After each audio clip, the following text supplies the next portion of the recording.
বগুড়া ৬ সদর আসন থেকে কিন্তু বিএনপি ভারপ্রাপ্ত চেয়ারম্যান প্রথমবারের মতো জাতীয় সংসদ নির্বাচনে অংশ নিচ্ছেন এবং তারই অংশ হিসাবে কিন্তু বগুড়ায় তৃণমূলের বিএনপি যারা নেতাকর্মীরা আছেন তাদের মধ্যে একরকমের উচ্ছ্বাসের জোয়ার বইছে এবং জেলা বিএনপির সাবেক সভাপতি ভিপি সাইফুল ইসলামের নেতৃত্বে কিন্তু আমরা দেখেছি যে মির্জা ফখরুল ইসলাম আলমগীর দলটির যেই মহাসচিব তার ঘোষণা দেওয়ার পর থেকেই ভিপি সাইফুল ইসলামের নেতৃত্বে বগুড়ার যেই ওয়ার্ডগুলো রয়েছে পৌরসভার পাশাপাশি এই যে ইউনিয়নগুলো রয়েছে সেগুলোতে কিন্তু ধারাবাহিকভাবে কিন্তু তিনি এই তারেক রহমানের পক্ষে তাদের যে নির্বাচনী প্রচারণা সেটি কিন্তু একরকমের চালিয়ে যাচ্ছেন এবং সেখানে কিন্তু বগুড়া পৌরসভার যে সাবেক কাউন্সিলররা রয়েছে জনপ্রতিনিধিরা তারাও কিন্তু অংশগ্রহণ করছেন এবং বগুড়া ৬ নয় বগুড়া ৭ থেকেও কিন্তু বিএনপির যিনি চেয়ারপারসন রয়েছেন বেগম খালেদা জিয়া সাবেক ৩বারের প্রধানমন্ত্রী তিনিও কিন্তু আসলে এবারে নির্বাচনে অংশগ্রহণ করছেন শাহজাহানপুর এবং গাবতলী আসন থেকে এবং বিএনপি নেতাকর্মীরা পাশাপাশি কিন্তু আমরা দেখেছি যে বিএনপির দুর্গ হিসেবে যেহেতু বগুড়া পরিচিত সেই জায়গা থেকে আসলে সহজ করে বললে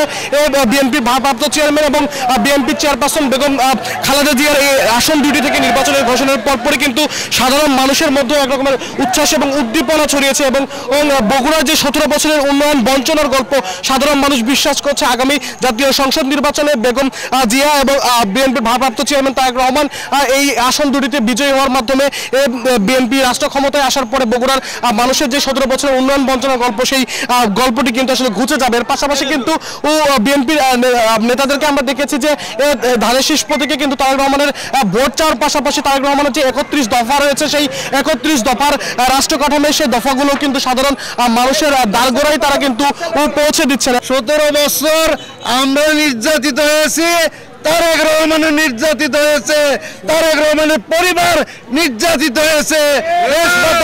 বেগম খালেদা জিয়াকে মিথ্যা মামলায় শাস্তি দিয়ে ১৬ বছর কারাগারে অন্তরীণ করে রাখা হয়েছে।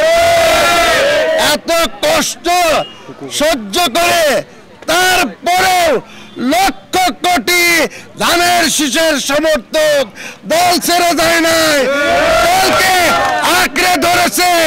হাসিনা এত নির্যাতন এত কিছুর পরে বিএনপির উপর স্টিম রোলার চালানোর পরেও বিএনপি সুসংগঠিত ছিল, আগের তুলনায় আরো বেশি শক্তিশালী।